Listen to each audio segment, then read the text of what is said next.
Welcome to Beacon of Creation, a weekly podcast on game design through the lens of Magic the Gathering. I'm Tim. I'm Juliet. We're back for another Design Challenge review episode. Always look forward to these. Every month we give you a design challenge. We get a whole bunch of submissions, and we like to go through those cards and talk through them and give our impressions. What was the challenge for December? So for December, we have Deux-cember. Design a monocolor card that produces an off-color effect through the combination of two on-color effects. And Juliet's bonus points are only two mechanics. Give it either kicker or monstrosity. And Platy's bonus is Deux-cember. Make it care about snow. We're kind of looking at how on color the effects are normally and how off color they become when you combine them. Like that's part of what we're trying to evaluate, what we're trying to figure out about these cards. Mm-hmm. And then whether we can get some of these other mechanics shoehorned in, kicker or one of Kicker's children. And as always, the kind of, is it a fun idea? Would this be fun to play? You know, those things are always a little bit in consideration with any of the design challenges. Our first one is going to be from Cryptrat, and it's called Sold Out. It's 1 and a white for an instant at uncommon. And is choose one. Until end of turn, if a permanent would enter the battlefield under a player's control and wasn't cast, instead exile that permanent and its owner draws a card. It has a second mode, create 2 1/1 colorless gnome artifact creature tokens. And then this card also has Entwine. So you choose both if you pay an extra white mana. Where's the break here? So when you pay 1 white and a white, when you spend 3 mana, you are entwining. So you're going to create 2 1/1 colorless gnome artifact creature tokens, except you're going to replace each of those acts of creation with a card draw. So you've made a white divination. Okay. At instant speed, plus that can also be what is it? Raise the alarm, call to arms. It can also be a white goblin fodder at instant speed, or kind of this token prevention sort of setup on the other side. Without Entwine, this seems like a pretty fun card, actually. I think the first mode is, again, until end of turn, if a permanent would enter the battlefield under a player's control and wasn't cast, instead exile that permanent and its owner draws a card. This is an instant. That's a little bit of a sinkhole, I think, right there. Oh, a permanent. Oh, okay. Your opponent cracks their fetch, and you're like, I'm going to stifle that. Like, you get to draw a card, but you are not getting a land into play. Hypothetically, if you play this at the beginning of the turn, they just can't play lands. Yeah, I didn't notice that. You're not like going to gotcha them, but they're just going to cycle their land. Yeah.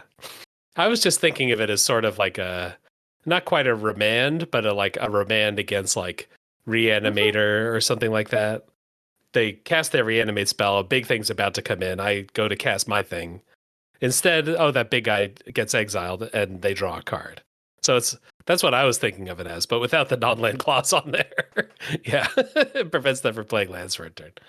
If you assume either you put a non-land clause or you change the cast to some sort of like cast or play sort of thing, White's definitely gotten this sort of effect on different kind of hate bears. I agree that I think this card is more fun without the entwine. It's kind of a silly thing one way or the other. And then obviously it being out of color is the intent, because that's the design challenge. You've made a white divination through 2 mono white effects. I think it's also fun to just like see how deep Cryptrap went to find a white effect that we probably will not see for the rest of this challenge. This like non-cast enter the battlefield thing. We should make this decision for the whole day. Is Entwine kicker?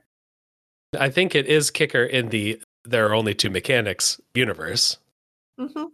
If it's one of the descendants of kicker, if someone puts multi-kicker on here, if someone escalates, I think those are kickers. I think those are bonus points.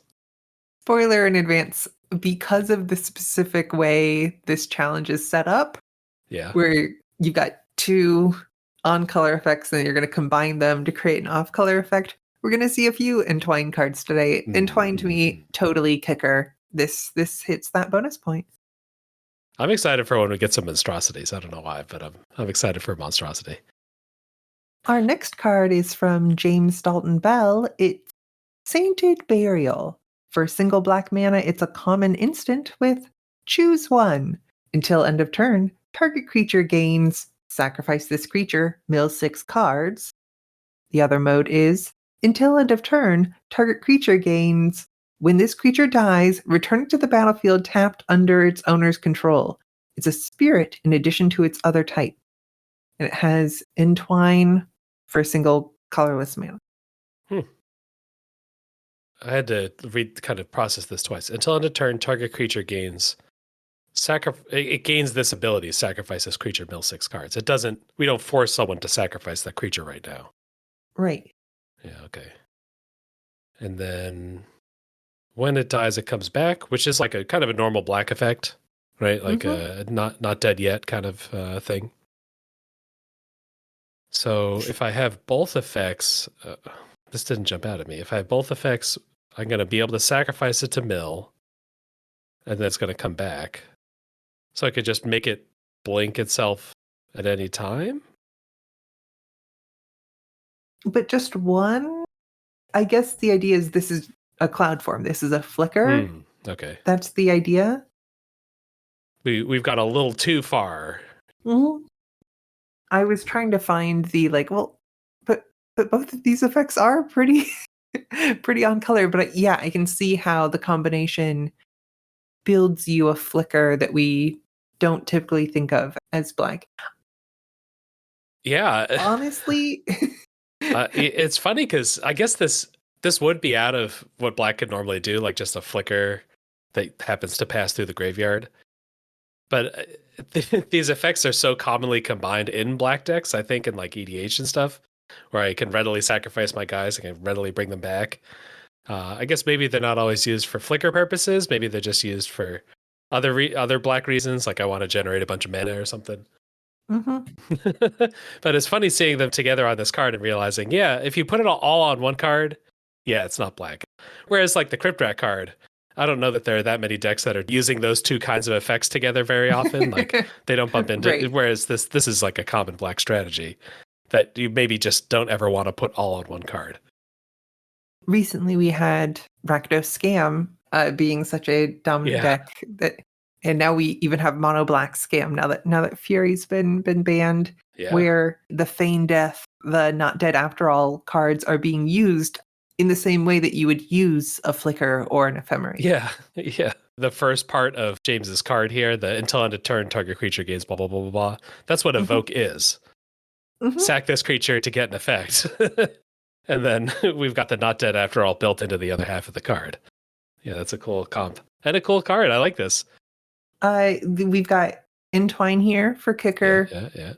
No snow yet today, though. No snow, yeah. Well, it was early in December, so the snow hadn't arrived yet. Of course. All right, next up from Dr. Robin Zorro, we've got Solar Ritual, which is red, 3 red mana for an instant at Mythic. And then we got a paragraph on our hands here. Until end of turn, if a card would be put into a graveyard from anywhere, exile it instead. Whenever you do so, gain red. Until end of turn, you may cast spells from among those exiled cards. Cards cast this way can't produce mana. You can't cast more than one spell with the same name until your next turn. So you pay triple red.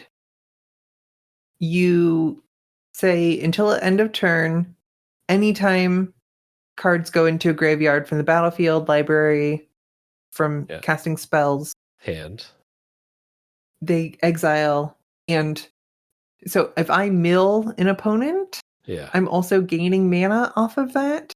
Yes. Yep. So I mill 5 off after I cast Solar Ritual. I would also get 5 red mana.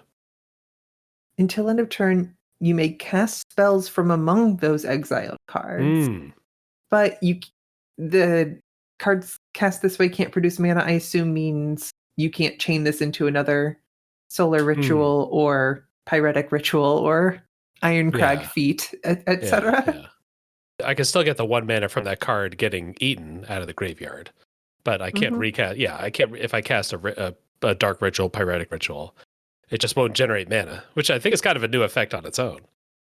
And then you can't cast more than 1 spell with the same name until your next turn. I have like I don't know, a lightning bolt. I cast it. It deals 3. It would go to the graveyard, but instead it gets exiled, and I get a red mana. Then I can cast cards from among those exiled cards. So I would be able to recast that lightning bolt, generate another mana. I would be able to just like lightning bolt 20 times or whatever. I'm thinking of Soulfire Grandmaster is one of those cards that anytime you cast the instant or sorcery, it just goes back to your hand. Or run in 6s kind of just like keep retracing the same spell over and over again if you get the ultimate on that. But this card's saying no, don't do that. You can only cast 1 spell of each name. I think that's a fun way of kind of creating that restriction in Simple. All right, so I think we understand the card now. So exiling some cards and being able to cast them this turn is a red effect, and producing mana is a red. Like using up a resource to make red mana is a red effect. Are those the two halves being put together? Yeah, I guess so. Yeah, generating a bunch of mana based on like what's in graveyards. I guess could red do that? I can't think of a card that does that. I am struggling to get the like, aha. It's not quite as clear as like white divination. What the whether the off color effect is like this single other colors thing that's being borrowed here. I think if you can exile a graveyard, it lets you recast all those cards from a graveyard, which, reusing cards from graveyards is kind of red, but maybe it's too much red. So it used to be black, and then it was red, and then it was green. Yeah. I believe in terms of, what is it, Gaia's Will and everything, but like Past in Flames is still like the number 1 card for this. I mean, I say the number 1 card as though like Yawgmoth's Will wasn't but like... Yeah.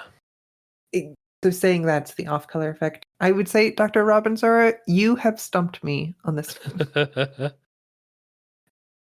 Our next card is from Perry K. It's Anvil Drop. It's a single red mana for a sorcery with this deals 4 damage to target creature, player, or battle. Then, if it was kicked, it deals another 4 damage to that permanent.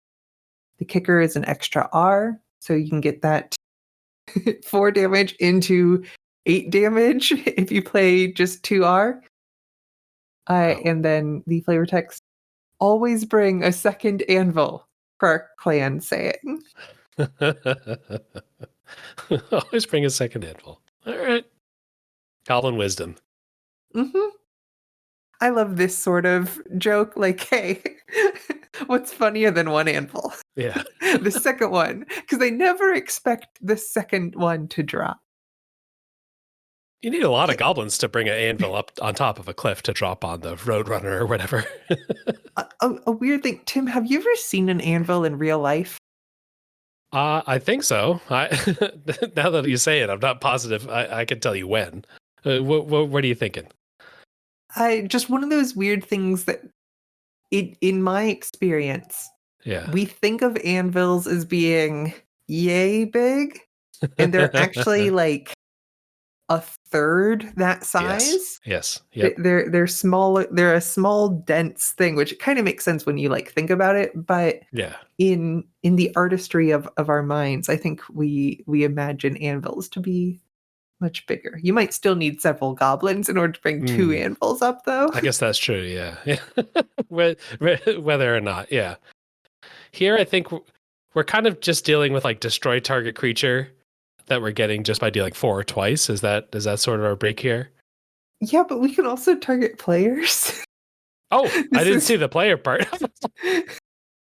Oh, This feels like, okay, this is a flame slash. We get a higher yeah. number in return Totally read for a past that. limited target, and like, creature or battle, great. Okay, sorcery speed. Like we're delimiting on things like, ooh, this is this is a spicy meatball. This is 2 red mana to deal 8 damage to target player. Is gonna shorten a lot of games. Yeah. But really, I think it's the 8 damage to target creature that makes it an Yeah. off-color effect. Yeah, I think because it was spelled out, I just sort of shortcutted it in my mind that it was creature, planeswalker, or battle. hmm Because otherwise it would say any target normally. Maybe it's supposed to be Planeswalker because it says then if it was kicked, it deals another 4 damage to that permanent. So either the kicker doesn't work on players, which would make this slightly more fair, but this would still be the best burn spell printed in a long time for just dealing 4 damage to a player, or maybe player is meant to be Planeswalker here, in which case this is destroy target creature or Planeswalker for 2 red, and destroy some creatures and Planeswalkers for 1 red, which would be very strong and I think an off-color effect through the combination of 2 on-color effects that is just 2 of the same on-color effect. Yeah, maybe we have to give some applause to combine 2 on-color effects being combined 2 of the same on-color effect.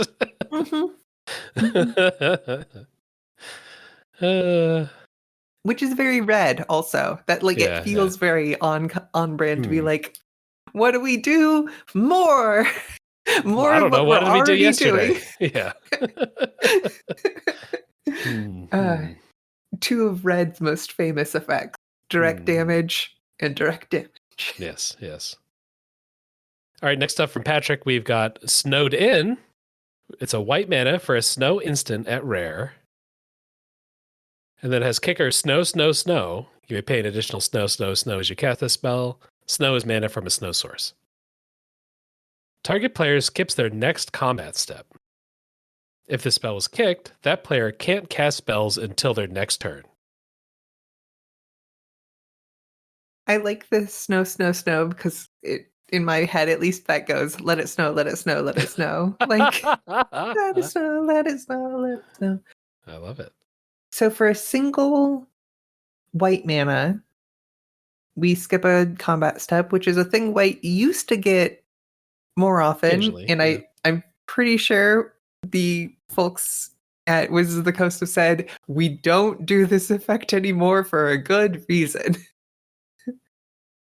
I think Stonehorn Dignitary is the last big one that lets you do that. And we had Revenant Patriarch maybe back in Guild Pack or Dissension. Yeah. And then we get the Silence effect, which is also pretty white. Classic card Silence itself, or Orem's Chant, way, way, way back in the day. Yeah. Huh. This together is a time walk. That's the idea, I think. A time walk, they get to untap their mana and maybe play on your turn. But yeah, it's a time walk. So looking at Orem's Chant, a classic card to put on an Isochron Scepter, so you could just keep recasting it. Orem's Chant is a single white mana for an instant with target player can't play spells this turn. If you paid the kicker cost, creatures can't attack this turn, and kicker of just another single white mana. Wait a second. Uh-huh. This already exists. This is effectively like an inverted card with a snow requirement, and you can't do this on turn 2. You can only do this turn 4, give or take. This is fair Orem's Chant. Incredible. What a discovery. Well, we were snowed in so long we realized that it We've hit both the bonus points here. We have both kicker and snow. In the case of literally, it's kicker with a snow cost for the kicker.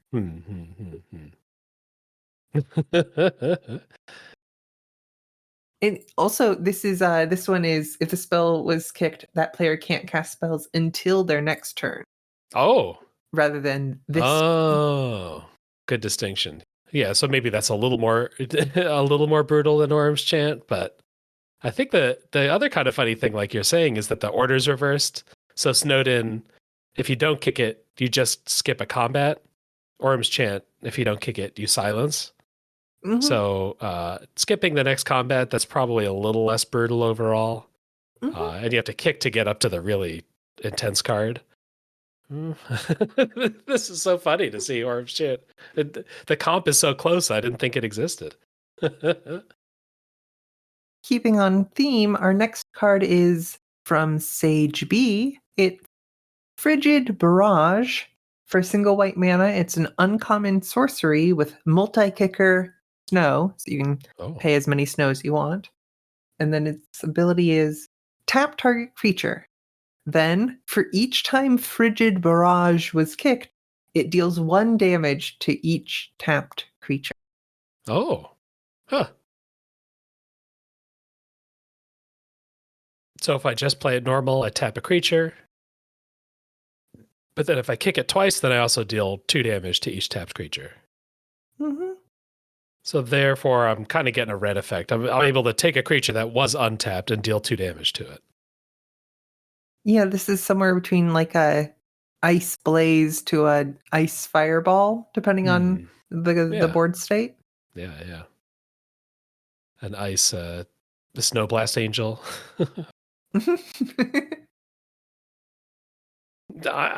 fits the challenge really well. It's got kicker, it's got snow.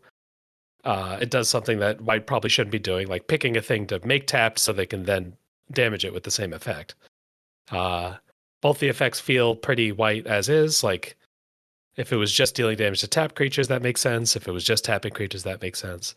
I think it's kind of fun too. I don't know. Like the flavor really, I think, works together pretty well. Mm-hmm. If I want to deal a lot of damage, I have to be dedicated to snow. So I'm also like getting deck building ideas. I like this card a lot. There's something very like video gamey about it to me. Okay. Like it's kind of like I'm locking on the reticule by like tapping the first target creature and then doing an AoE like area of effect spell around that creature and like hitting all the other tapped creatures around it. I'm like mashing the button to deal more and more icicles. I've got 3 seconds to hit the A button as many times as I can. Hold the select button and then jam square to boost your GF in Final Fantasy VIII. And then do the snap with Shiva. Very cool. Do you think White would ever have a card that's like X White or something like that, deal X damage to all tapped creatures? On a long enough timeline, I think that is plausible. In part because I don't think it's going to break anything too badly. I'm trying to think about marrow shards, right? The Okay. of the gut shot Gataxian probe mental misstep cycle, and it's just like, I'm going to deal 1 damage to. I think that might be attacking rather than tapped, but here. Yeah, Marrow Shard's instant, deals 1 damage to each attacking creature. I think shifting that to 1 damage to each tapped creature, but it's on like sorcery, also fine. And then you're dealing to a bunch of stuff. I mean, we're thinking like Arrow Volley Trap, right? Yeah, Arrow Volley Trap deals 5 damage divided as you choose among any number of target attacking creatures. Eventually, Magic will get there. Could you do like Anger of the Gods, but for tapped creatures? 1 white, deal 3 to each tapped creature. Do you feel better if it's bounded, if it doesn't go up to 4 or 5 or 6? I think Magic's gonna get there. Like, all right. We need to design another 20,000 cards. All right, so our next card here is going to be from Dragon of the West. Of the West.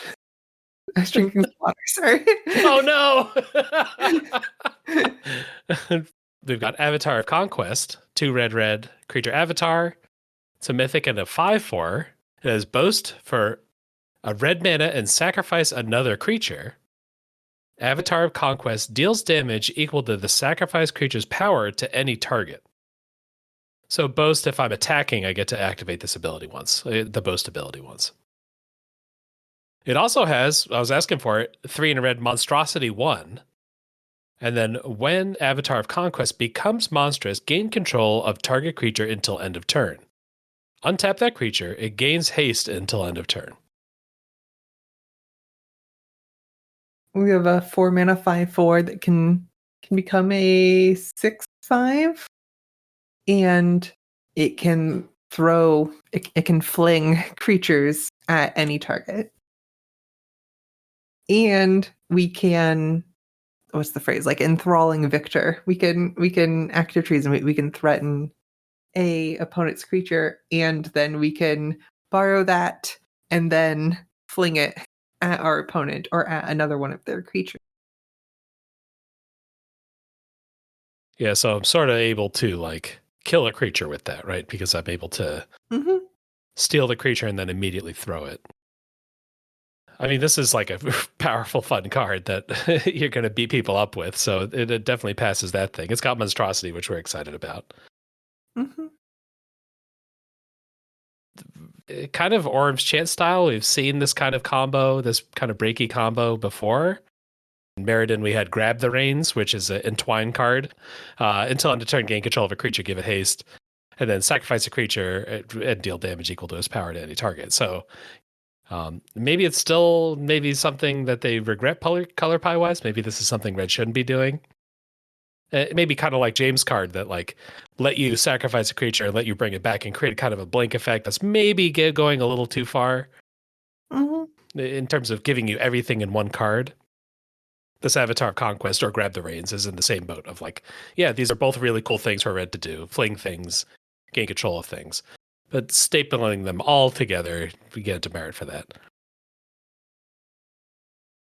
If this said 3 in a red for monstrosity 1, and then when Avatar of Conquest attacks, if it became monstrous this turn, you may pay red mana, destroy target creature. Oh, yeah. If we shortcutted through all of these hoops, then we'd be like, that's a break. That's an off-color effect, right? Yeah. So I think even though we've seen some precedent for this combo before, I think I'm still very happy saying that this fills the the challenge requirement of not being a card that I want to print. Yeah. I guess we're learning all kinds of different things with these like older cards that were sort of 20 years ago submissions to this challenge, Orim's Chant and such. And then we're seeing new submissions that kind of highlight that in a new way. And it's got monstrosity. That's a bonus point. I think that monstrosity 1 is a little bit coward's monstrosity. I don't know. 3 in a red for put a +1/+1 counter on a creature you control and threaten. That's like vaguely on the rate. It is fun that this goes 4 mana into. You really want 5 mana on the next one. So but we could also shave a little bit off of the initial power and toughness to put more boost in the monster.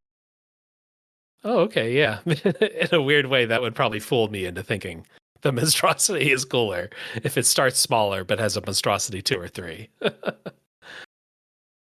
Well, speaking of impressive numbers, we've got our next submission from Larcent. Glacial Kraken, 4 blue and a blue for a 5/5 snow creature Kraken at Mythic. 6 mana for a 5/5. When Glacial Kraken enters the battlefield, you may gain control of 1 target land or 2 target snow lands you don't control. It has trample and hexproof, and then it has pay 2 blue mana, sacrifice a land, Monstrosity 3, which would bump it from a 5/5 to an 8/8. Yes. I look at that monstrosity number and I nod my head respectfully.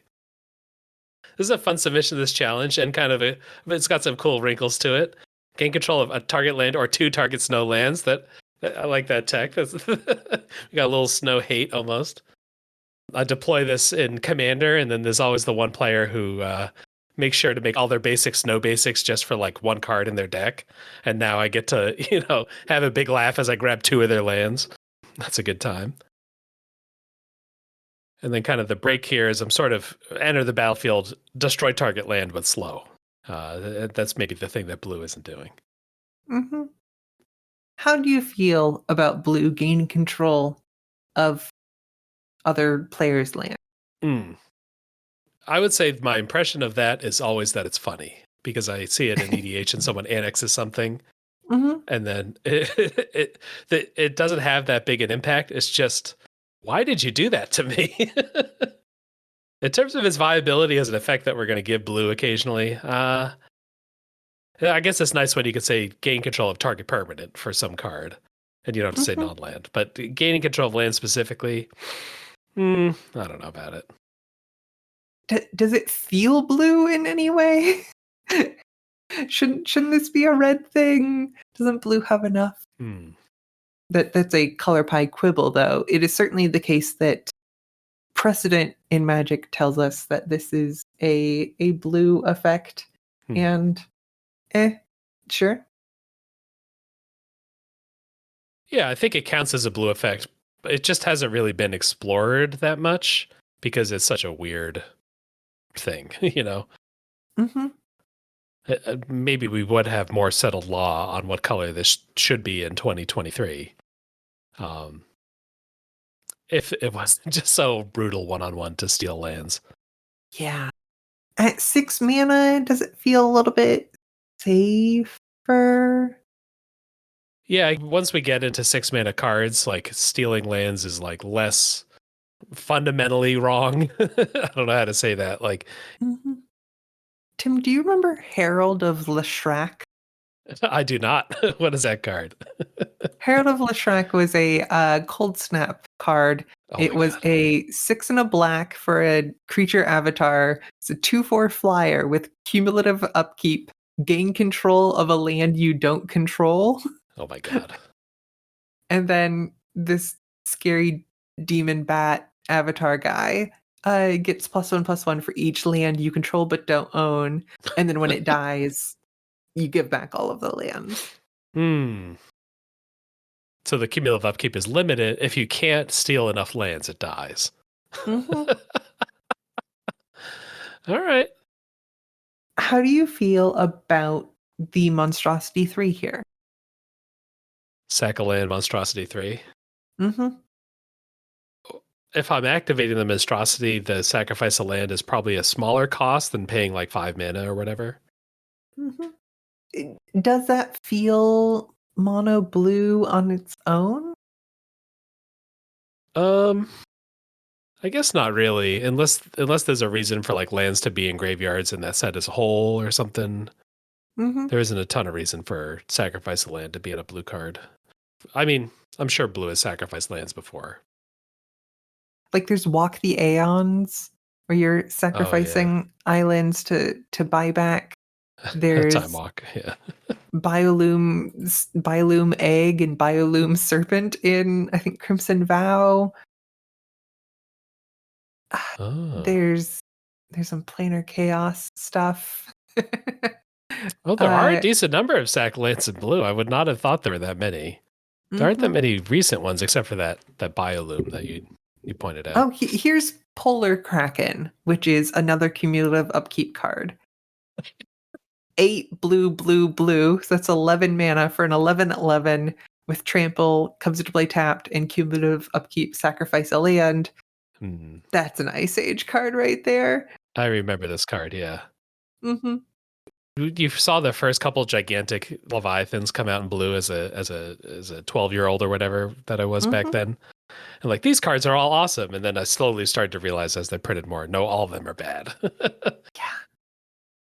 So I think in the big blue beastie sort of tradition and in the big blue snow beastie tradition of Polar Kraken, of Yokel Mordor, Yeah. of Okay. cards like this, I think I'm on board. Okay, yeah. You put an old border on this card, and then the second land makes more sense. Last but not least, it's a little fun that we have like Kraken who becomes an 8/8. Like we've got some Yeah. octopus stuff there. That's fun in its own right, and that you end up spending 8 mana total to achieve that. There's some Okay. synchronicity there in a Okay. fun way. And we have monstrosity and snow, so that's both bonus points. Love it. All right. Next up from Silly Philly, we've got Rime Walk, Rime. White for a snow sorcery at rare, it looks like, or maybe mythic. It has kicker, snow, like the other one. So I could pay 2 mana normally, or 2 mana plus 3 snow source mana. Until your next turn, creatures can't attack you or permanents you control unless their controller pays snow for each attacking creature. If this spell is kicked, your opponents can't cast spells or activate abilities until your next upkeep. Exile Rime Walk. So we have Snowed In, which is a single white. Target player skips their next combat step, and then kicker into the silence. And then this one, we have 2 white mana for a tax. That's a tax that not everyone's going to be able to pay because it's a snow tax, not just a generic mana tax. And then your opponents can't cast spells or activate abilities until your next upkeep. We're on a sorcery. This exiles. I think from the name, this is intended to be even more of a time walk. Yeah, more ironclad even, yeah. This is maybe more multiplayer proof than the Snowed In was. Because Snowed In was more about you in particular. You skip combat and you can't cast spells. Whereas this Rime Walk, nobody's doing anything. You all have to take your turns. We all have to pass through turns. And everybody can draw cards and hope you have a planeswalker out. I think it can't activate abilities. Oh, wow. Yeah, no, you're right. So everyone just draw a card. It's my turn again. Our sagas progress, maybe. Oh, sure. Beginning a combat, end a turn, beginning a upkeep effects all trigger, but nothing else. Is there some space for the first half of this card until your next turn, like a temporary propaganda, a temporary ghostly prison?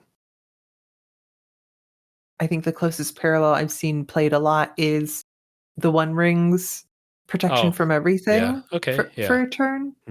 And that is mechanically relevant and everything.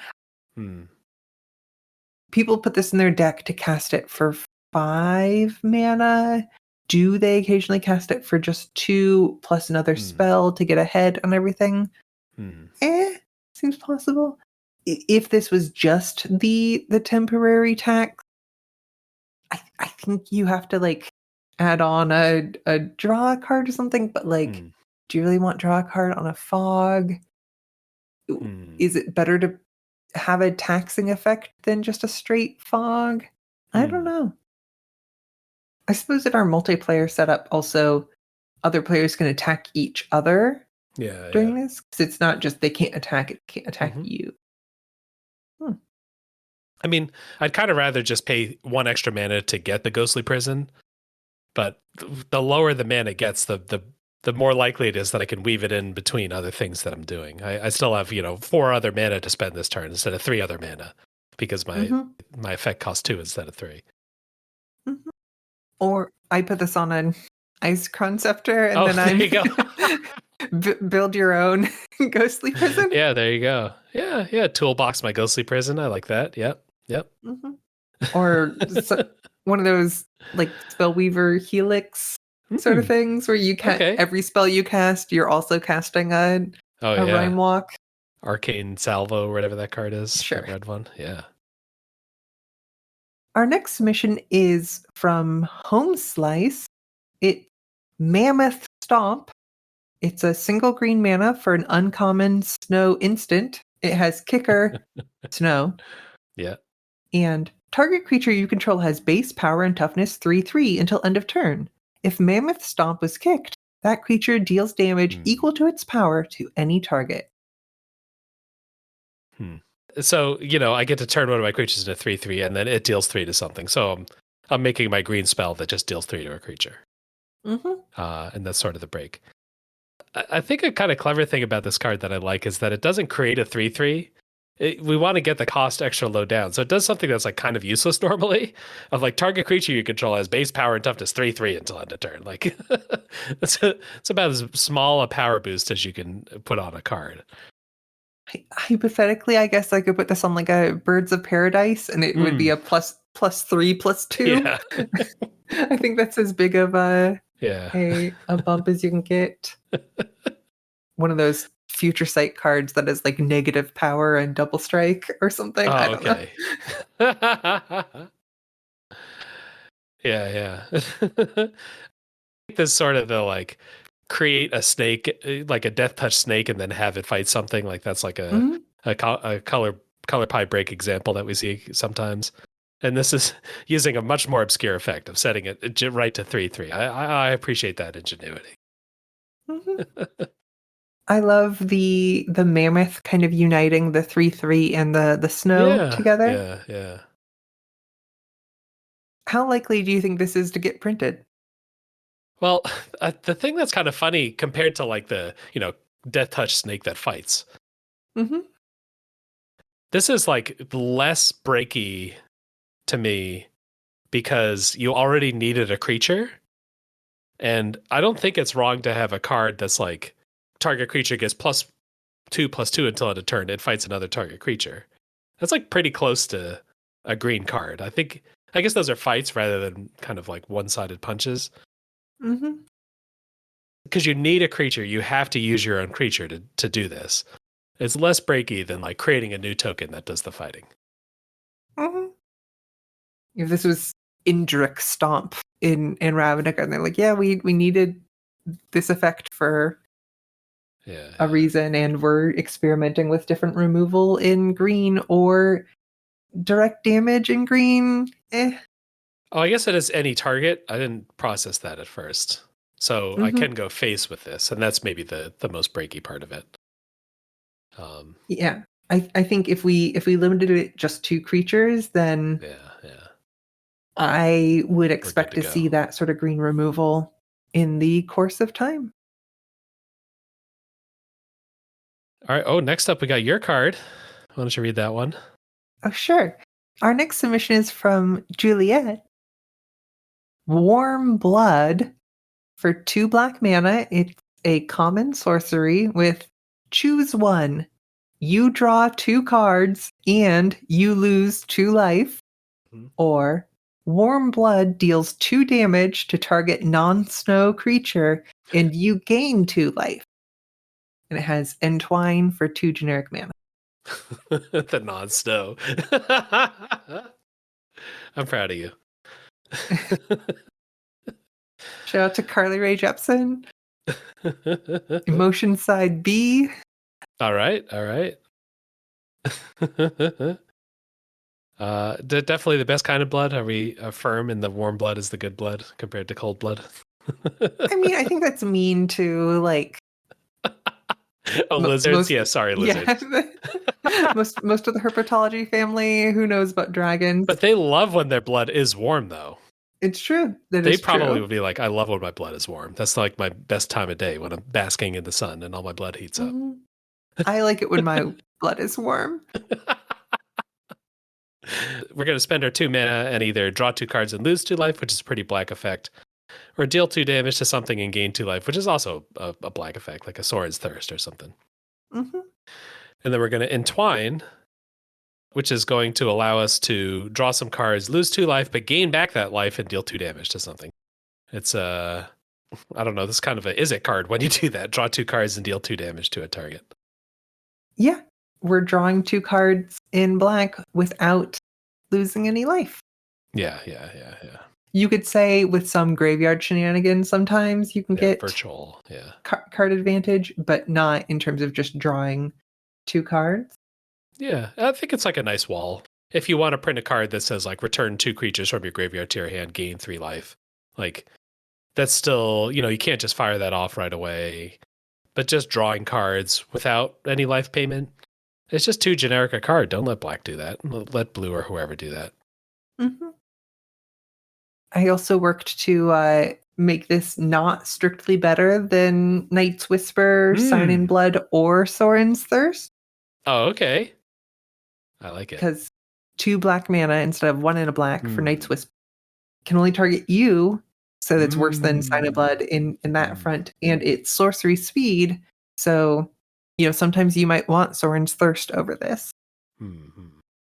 Does this count as you having lost life or gained life? You on both cards, or on one card you've lost and gained the life back before it's done resolving?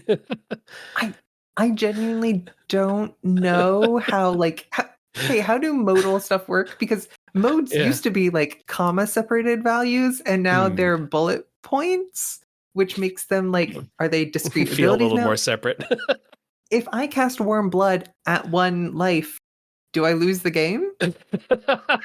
I'm pretty sure you don't lose the game because no one got priority in between the 2 modes. But I was at less than 0 life. Being at 0 life doesn't kill you. State-based effects kill you, and state-based effects only check as people get priority, basically. I see. If you just have the world's longest card and it kills you at the very beginning of it, you still have to administrate all the effects before you die. Well, unless you invoke everyone's favorite comprehensive ruling 103.4c, a player may concede the game at any time. Did you know that off the top of your head? That's like Asmora Mardica. Oh, I already forgot it.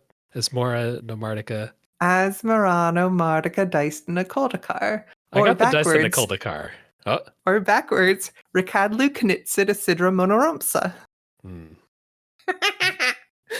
You're always an asset to this podcast, Juliet. Very exciting. I did not know you had backwards Asmora loaded up. And this is a cool card. This is fun. This is simple. We didn't have to go that far to get something that's breaky. You managed to collect both bonus points along the way. It's great name, great flavor. The non-snow really pulls the room together to me. I'm glad. I was really struggling to find a good flavor for it, and the snow kind of helped me. The great thing about bonus points are they're bonus points. You can use them to kind of enhance and finesse your design, like Warm Blood or like Mammoth Stomp, both of which get kind of improved by it's not just like, and here's snow. It's like, okay, it, as you say, kind of brings the room together. Next up, we've got a card from Mono White Border, which is called Grave Tender. It's 1 and a green for a snow creature troll shaman. It's a 2/2, 2-mana 2/2. When this enters the battlefield or attacks, exile target card from a graveyard. If that card was a creature card, put a +1/+1 counter on this. And then when this becomes monstrous, it fights target creature you don't control. It has Monstrosity 3 for 2 snow. We've got a 2/2 for 2 that can kind of do a little bit of scavenging ooze sort of stuff. Can keep growing bigger. It's funny that we can get +1/+1 counters on this before we Monstrosity. Typically, the +1/+1 counters are like a sign that monstrosities happen. Monstrosity is a different value from +1/+1 counters. So even if you removed all the counters, you couldn't re-monstrosity or anything. So for 4 mana, we end up with dealing 5 damage to something. And then this can attack and get bigger, or although maybe it's already, attacked twice. Okay, it's entered the battlefield, so it could be a 3/3 4/4. It could be 5/5, and then it could be an 8/8 on turn 4 if you're spending the 4 mana. I mean, it's big for sure. And then you fight that creature, and then you exile it from the graveyard. We fight it so hard it gets exiled. Is that maybe where we're? I don't know. This is a pretty green card. Looking at mono white borders, kind of spoiler text here. Green doesn't get straight up exile target creature, maybe? Which true. However, exile target creature deals with like indestructible and stuff. Which destroy the creature, then exile it from a graveyard doesn't. Similarly, like creatures that would shuffle themselves in when they reach the graveyard or things like that. That because of the delay there, Grave Tender doesn't literally have 2 snow exile target creature. This is not quite breaky enough for me. I don't know. This is like kind of a cool card. Like it's like a big threat that gets big fast, and it's a nice twist on a ooze. Exactly. Neat card, fun. You'd want Scavenging Ooze over this some of the time, but not all of the time. Sometimes you would want this. Yeah. Very cool. Hits both of the bonus points. We've got Monstrosity. We've got Snow. I think it's a little too safe on the main challenge. It's got a cool little art description too before we finish up. Okay. Snow. Troll, adorned with ceremonial tokens to protect against spirits of the undead, finishes burying a body in the snow. The snow troll glows as it appears to absorb the essence of what it just buried. Mood. Something isn't right here. We've definitely put the snow into it in the the italic snow. It's really important. Cool card. What do we got next? Our next submission is from Red Bay. It that stalks the snow. 2 generic mana. It's a uncommon snow creature Eldrazi. It has Kicker, a single snow mana, and pay a single snow mana, Monstrosity 1. Then, when it that stalks the snow enters the battlefield, if it was kicked, or when it becomes monstrous, choose one. And then the options are draw a card and search your library for a basic land card, reveal it, put it into your hand, then shuffle. And it's a 2/3 for originally 2 mana plus or minus some. So you spend 2 generic mana for a 2/3. You can kicker that for a single snow. So you spent 2 in a snow for a 2/3. You can also monstrosity it up for an extra 1 to make it a 3/4. Yes. And then also get one of these modes. This just feels more like just a rate monster more than anything else. Like, so for 2 mana, I get a 2/3 draw card. I can kick for another to draw 2 cards instead. And I could spend an additional 4th mana to get a 3rd card. So I could spend 4 mana to draw 3 cards. I think when it enters the battlefield, you don't choose one unless it was kicked. Oh, okay. I was reading those as 3 different things. But it enters the battlefield if it was kicked, or but it's 2 things. Yeah. It enters the battlefield if it was kicked, or when it becomes monster. That's a little less insane. 2 generic mana for a 2/3 that draws a card is above rate for a generic. I was losing my mind. Yeah.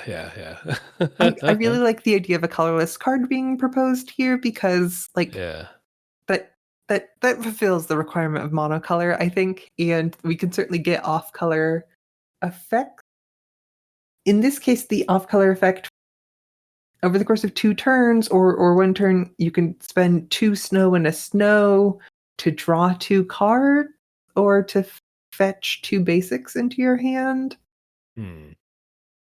Is this off-color? Is there some combination of...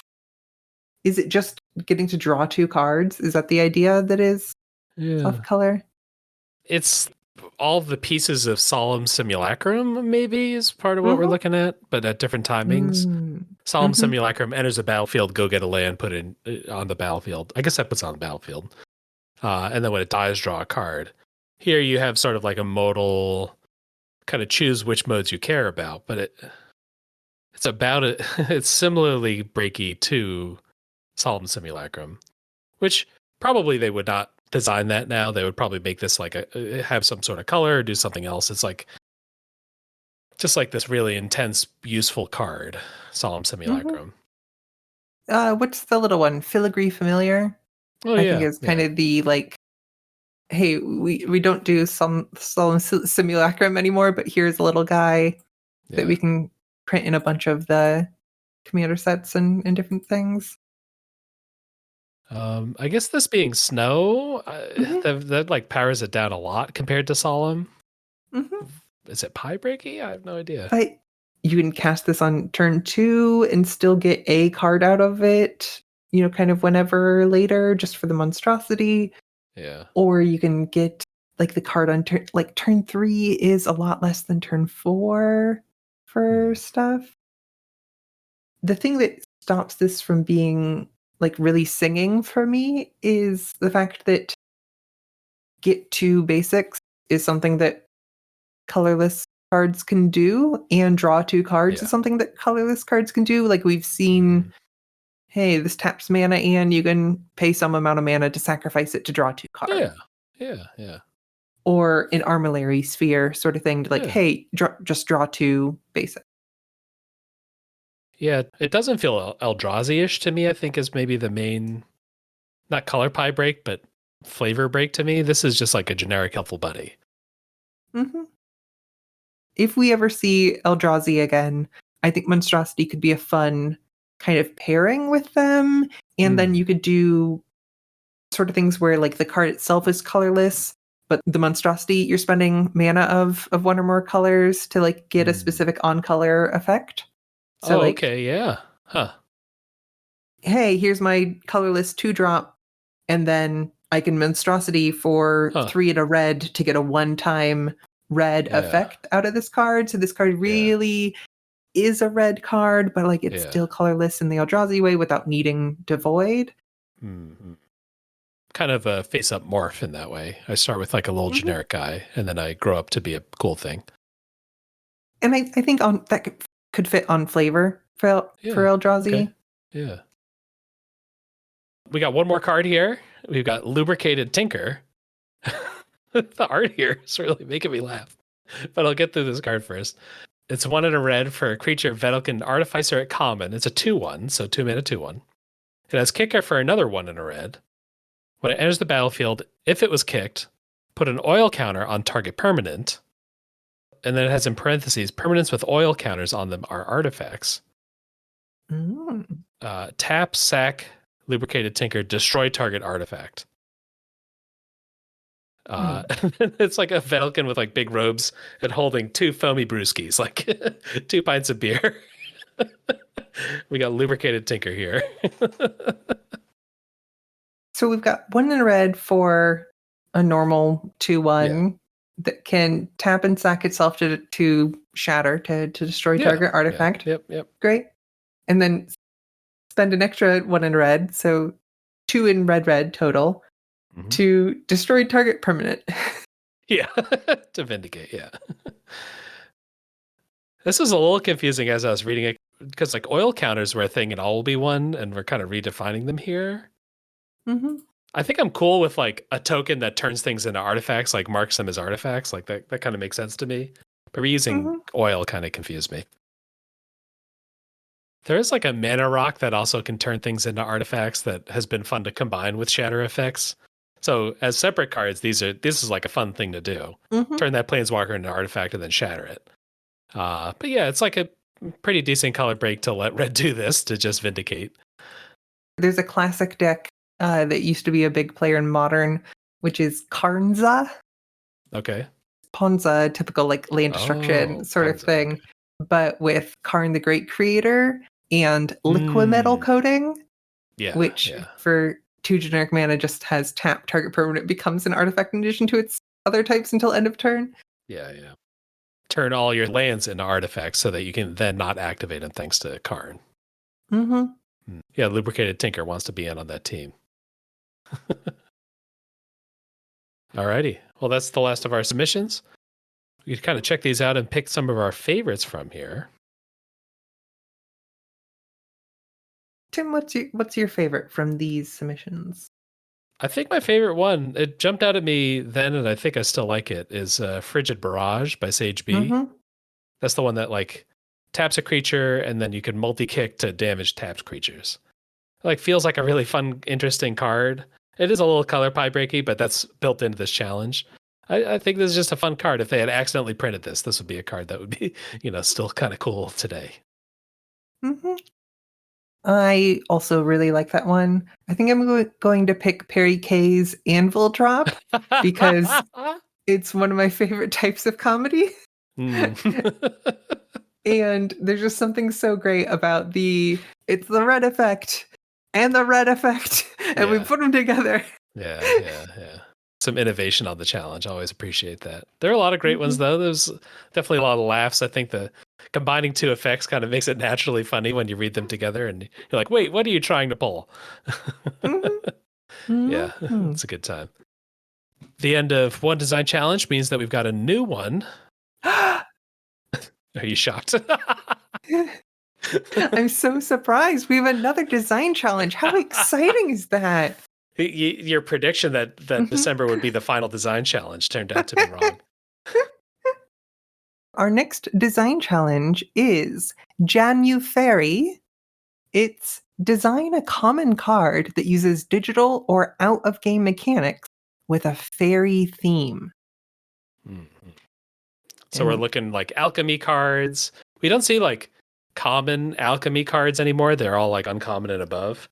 So I want to see, can you find a way to do something that you can't do in paper?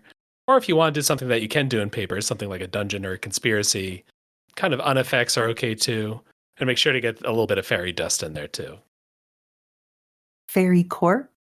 Can you design a cool dungeon-esque mechanic that involves like fairy courts or like trading things that you can't normally trade?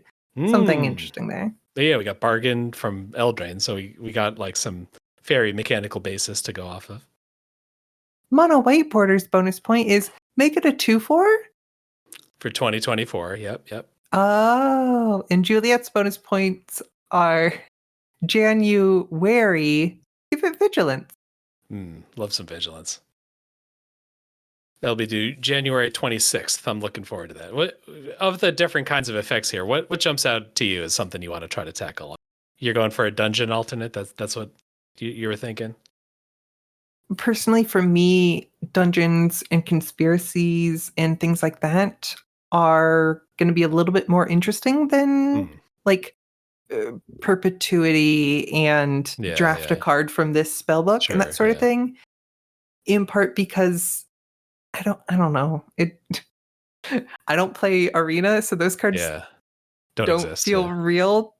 Show me The Ring Tempts You, but for fairy stuff. Show me a fairy true name stuff, like trading parts of your name to the fairies, like that sort of classic idea.